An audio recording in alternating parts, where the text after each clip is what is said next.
Welcome to the Chill and Heal Show. I'm your host, Chrissy Cantor. I'm here to fuel your mind, body, and soul with goodness.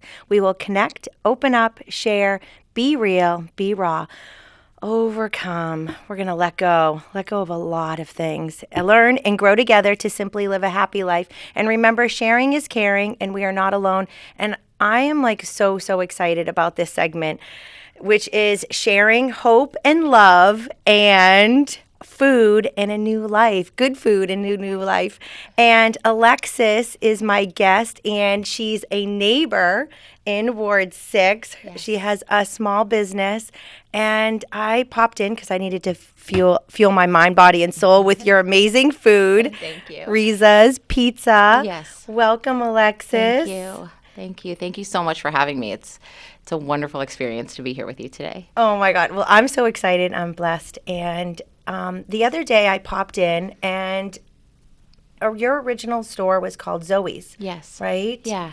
And can you, first of all, she's a mom, she's a wife, she's a small business owner, and she has this most incredible, inspiring story. And I actually sat in your restaurant and ended up crying because her story is so beautiful, and I had to share it with you because there is so much hope and there's so much love out there, and there's so many great ways of taking a step forward.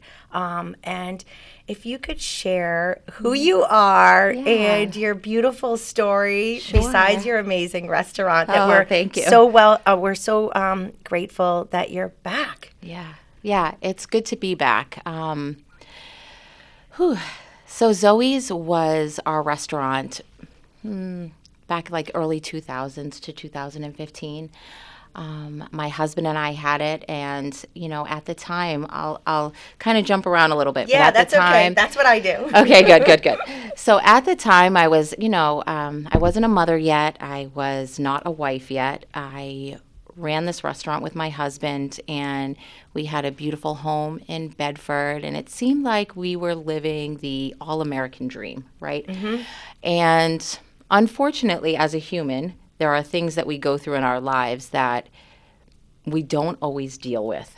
And then something happens, an illness or an injury, and mine was I needed back surgery. And so I started taking Percocets. Mm-hmm. And the Percocets made me feel amazing. I was able to work. I was able to run a household and, do all these things that a perfect woman, right? Because I say that, perfect, quote unquote, was able to do. And unfortunately, the Percocet addiction started to really creep up on me. And what they were prescribing me wasn't enough. And so I had, an employee say, I can get you some of those. Mm-hmm. And then my habit just continued to grow. And it wasn't because of, the injury. My habit was growing because I had all this stuff that I just didn't deal with in my life from a childhood and even my young adulthood, and insecurities and, I would say depression, things that I just didn't deal with, and that I was using masks. Mm-hmm. Whether it was the pills or whether it was, in my younger single years, it was relationships or it was money. We're always masking our pain with something. Yeah. And so my habit really continued to grow, and then I got pregnant. And I was pregnant and still prescribed the Percocets, and thank you, Lord, my son wasn't born addicted. And I raised my son, and then, my habit just continued to grow. And So throughout your pregnancy, they even, still prescribed. So this is another level of her story.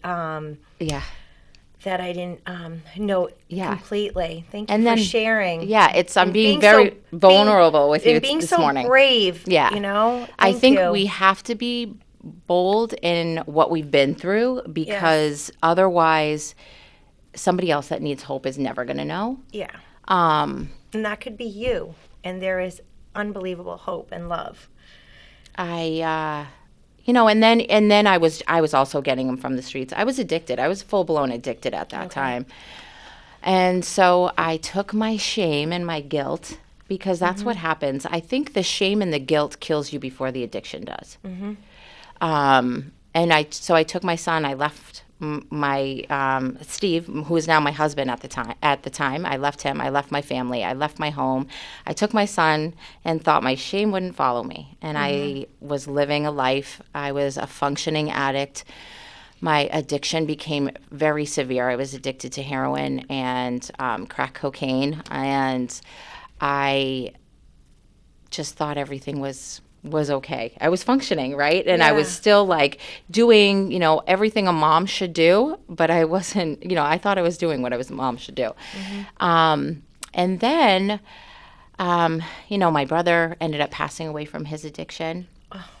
And that really, sorry. It killed me. It really, it killed me, and it didn't open my eyes, and I went further. So I think, as we have to be careful of what we say we're never going to do in our lifetime, because sometimes that creeps back up on you, and then you end up doing everything you say you wouldn't do in your lifetime. And so I ended up going to jail. I lost my son. I lost custody of my son. Thankfully, Steve took my son. And it was a blessing, really, because who knows? I was so horrible at the time. Who knows what would have happened to my son?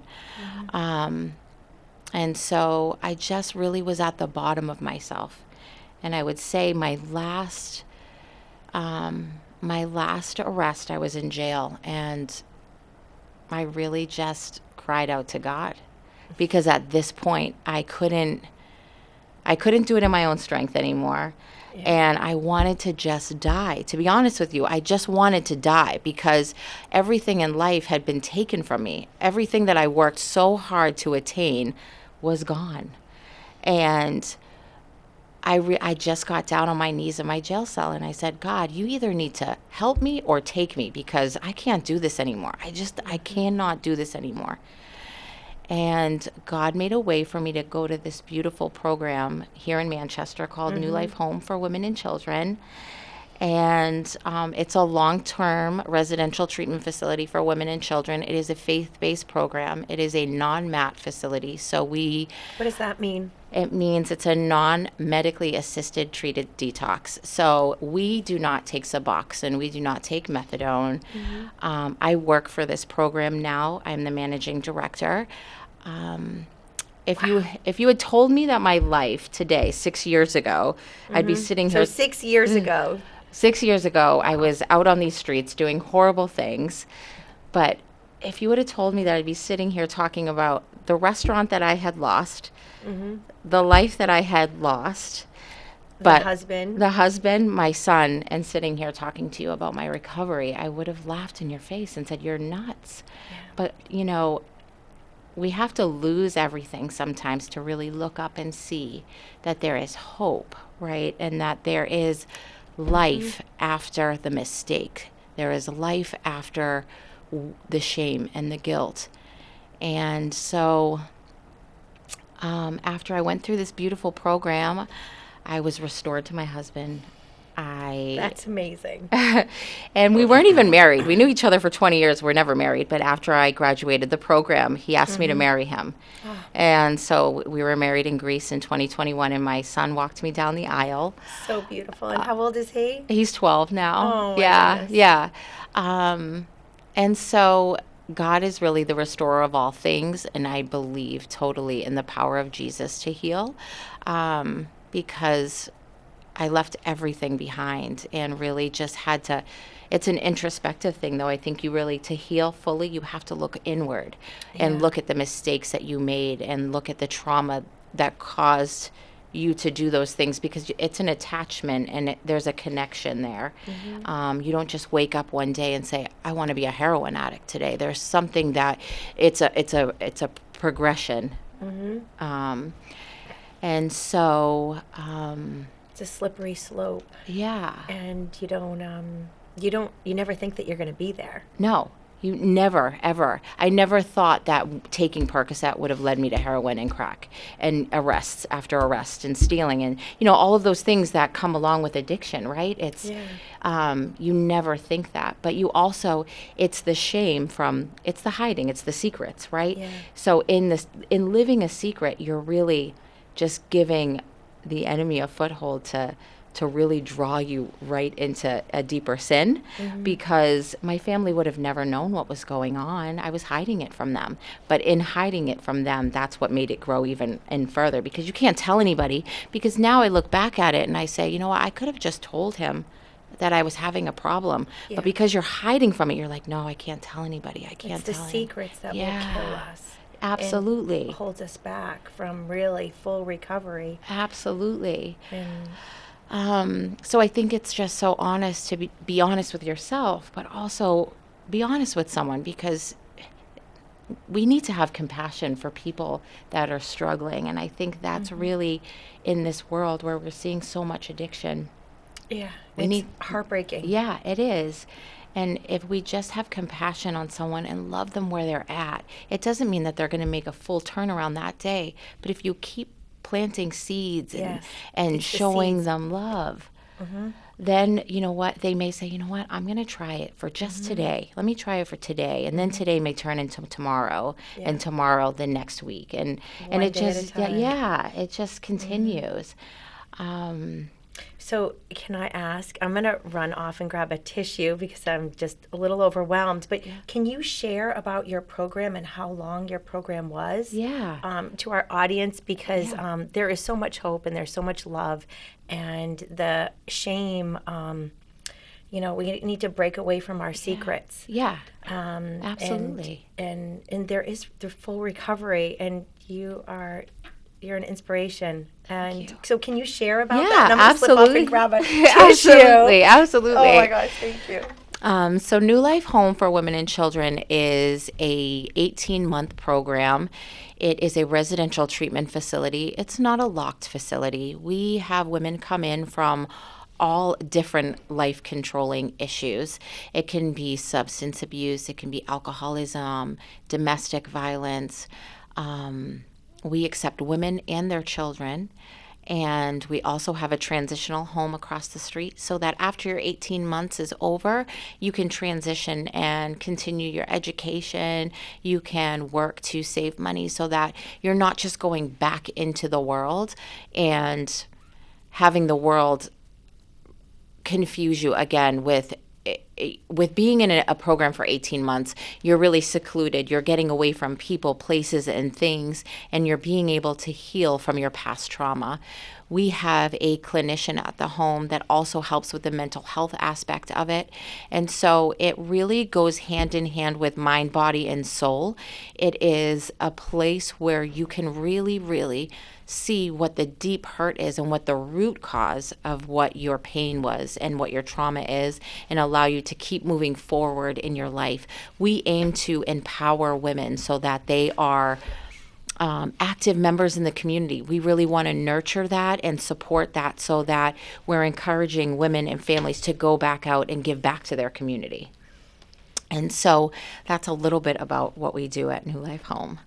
Well, I can't wait to come and visit. And I know that we've both been so busy since I've re-met you. Yes. Because I did know you when you used to deliver all your amazing food. But I just can't wait to get there. And so many people don't know that it's even there. It's even there. It was started over 45 years ago by founder Grace Rosado and her husband George Rosado. They just had a burden in their heart for women.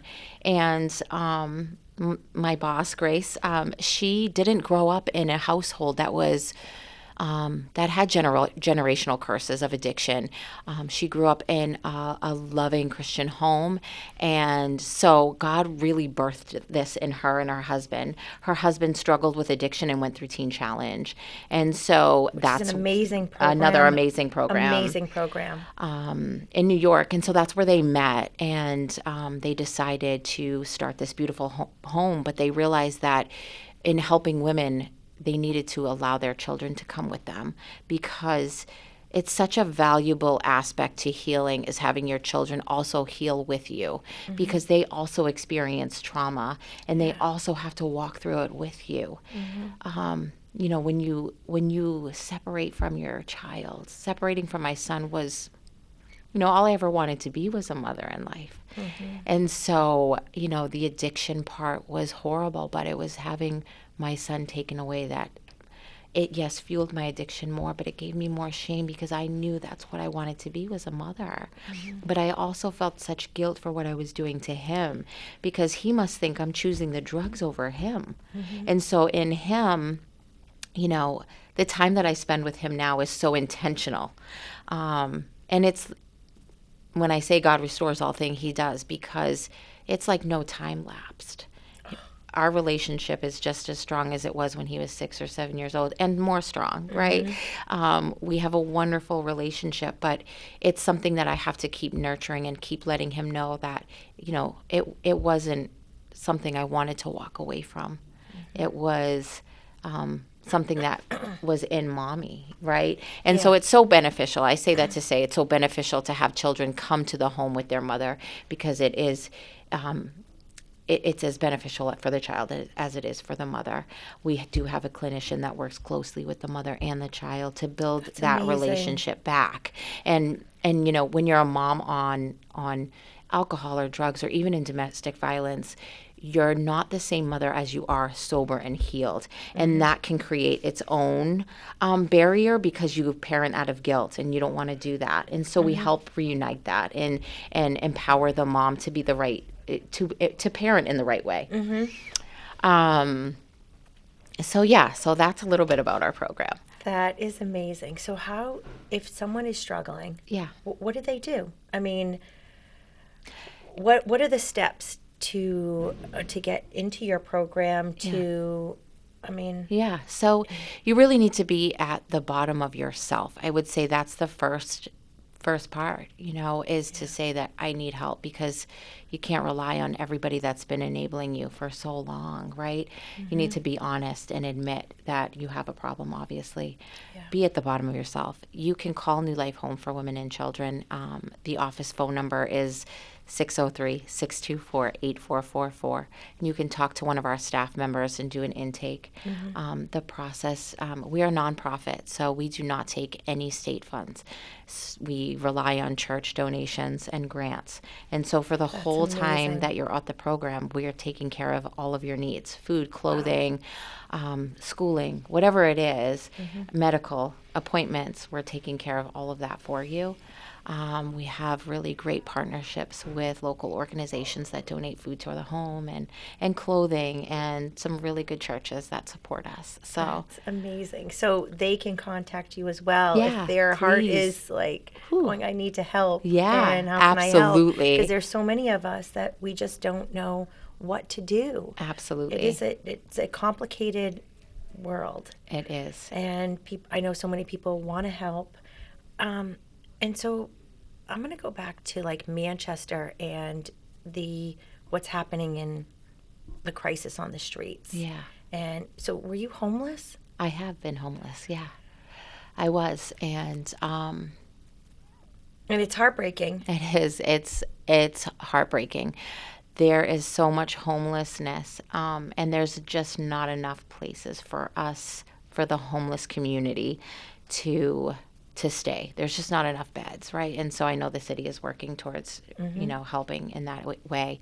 But there is local churches that try to help as best as possible. But yeah, I've slept in parks and building doorways, and you know, your addiction takes you to places where you're just always looking for a place to stay. And unfortunately, for a man, I would say it's a little bit harder. For a woman, it's a little easier to find places to stay. Yeah. But being homeless in this community, it's horrible. It's an empty, lonely feeling. And when you're out there, you really feel like there's no compassion, and there's just that people walk by and see you as you're just whatever their thoughts are towards you. And they may never know the backstory of really what happened. They may never know that you used to own a home in Bedford, and that you had a business and you had a family, and that life circumstances got you to where you are. And it's not just the drugs and the alcohol. It's the hurt. It's the pain. It's the trauma. And so I think instead of, you know, sometimes, you know, I myself, before I became homeless, was judging, right? And so you have to kind of change your perspective and say, that's a human life, that just to show love to them, right? Just to show love. And so part of coming back to Riza's and coming back to this restaurant that God has restored my family to come back and take over, at nighttime I do go down to the homeless community and bring them pizza, because I feel like if I can just share my story, that it doesn't have to end right where you're at, that I once too was out here. I once too was hopeless. I once too was lost and broken, because that's what it is. We're just broken people. And it doesn't have to end that way. That, if you can just show love and compassion and give a little bit of hope to somebody, that hope is going to fuel them to think about it. And maybe the next time you'll come, they'll ask another question and they'll seek another resource. And it's just about being the hands extended of Jesus, right? Because we just want to help anyone that's hurting and just show love. And so that is where my husband and I really want to give back to the community with this pizza place, because coming back to the restaurant was really a source of, I would say, shame for us. A lot happened there at Zoe's before we renamed it. Okay, and so you ended up, and let's talk about the name. Yeah. And you had sold your business, Zoe's. Yeah, so. And then you went through all of this. Yeah, so we sold. So I was going through all of my addiction while we had Zoe's, and my husband had to sell Zoe's because he had some trouble he had to work out himself, right? And so he had to sell Zoe's.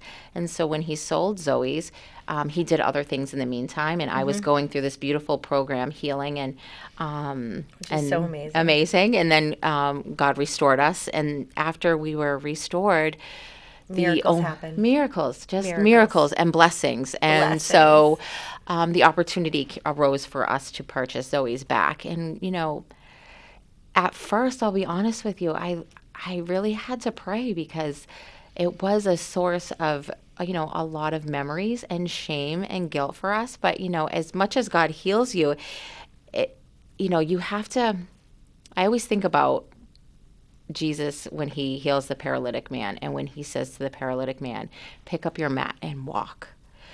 Oh. And so when I was praying about this, I really felt like God was like, you know what, you need to pick up what shamed you, Alexis, what shamed you and Steve, and pick it up and walk with it and show people that no matter what you've done in your lifetime, you can show people that I can heal and that things can change for you, no matter how bad it gets, no matter what age you are, no matter how many mistakes you've made. Show people that, you know what, you're not afraid to show your shame, then what shamed you and guilt you, and say, no, I'm healed now, and God can restore. And so we decided to purchase Zoe's back and change it to Riza's, which means roots in Greek. And just to give back, we want it to be a sense of family there. Good food, family. We want people, when they come in there, to experience something different. Love and compassion and joy when they come in. So much joy. So much joy. So, and that's, why we want to give back to New Life. We set up a Roundup for a Cause. And so our Roundup for a Cause is New Life, because New Life really was the place where I met Jesus, where my healing began, where my healing began, and where I get to work every single day and be a part of the next women that are being empowered to raise up and go out there and change their community. It's just about planting those seeds, and those seeds going forth and planting more, right? And just sharing goodness. Sharing goodness. So. And can you share about your T-shirts? Oh, yes, absolutely. So the back of our T-shirts say, share hope, love pizza. We want to share food and hope with whoever comes in the restaurant, with whoever will have us bring pizza to them. It's about sharing the story of hope so that somebody else will grab a hold of it, that may be in a desperate situation, or maybe living a secret life that doesn't know how to get out of it, right? And say, you know what, if someone else can do it, maybe I can do it too. Thank you so much for sharing so deeply. Oh, so deeply. Yeah. And inspiring someone else to reach out and ask for help, and not have the burden of shame holding us back. Because it is heavy. It is heavy, and we don't realize that the secrets really kill us. Yes, they do. It just keeps us in the dark. Yeah. But once we break free, there is so much light and forgiveness and hope and Freedom. Just Free- freedom. freedom, total freedom. That is the word, freedom. Yeah.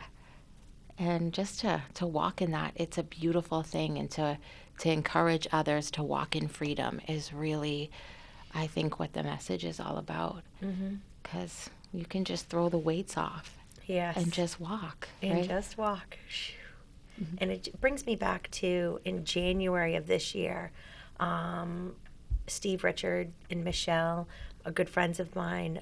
Steve, we went to junior high together, and he spoke on the 7 steps to personal freedom.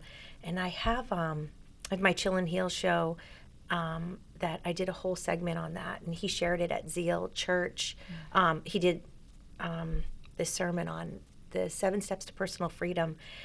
And it really, it was eye-opening, the generational curses. And I was like, oh my gosh, there's so much to learn, to pull back and to really be set free and truly be free. Yeah.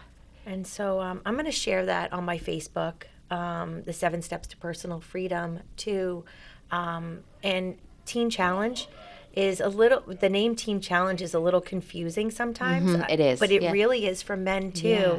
And it's a faith-based program that gives hope to men. In your program, New Life, hope for families, women, and children. And that is, I highly suggest either donating or reaching out, just sharing, random acts of kindness. Love, respect. Yes. Yeah. It's just all so important. And meeting people where they are at. Yeah. It's a process. It is a process. I think, if I can say anything valuable in life, when you think about a diamond or a pearl, it has to go through such a hard process to become this beautiful item that people want, right? And so we're valuable. Everybody is so valuable, but we have to go through a crushing and a breaking and a burning and a pressure. It's a process, right? And so I think if you just come to that realization that it's a process in life and that you have to go through those things and that you're valued and that you're loved and you can come out on the other side. You matter, and there is so much light to be shared. Thank you, Alexis, for sharing. And check out their amazing pizzeria, Riza's Pizza. And thank you so much for tuning in. And random acts of kindness is the most important thing. And hope, love, and living free. Yeah. Living free. God bless America. God bless all of us. Thank you so much for having me. Thank you. Oh, so sorry. That's okay.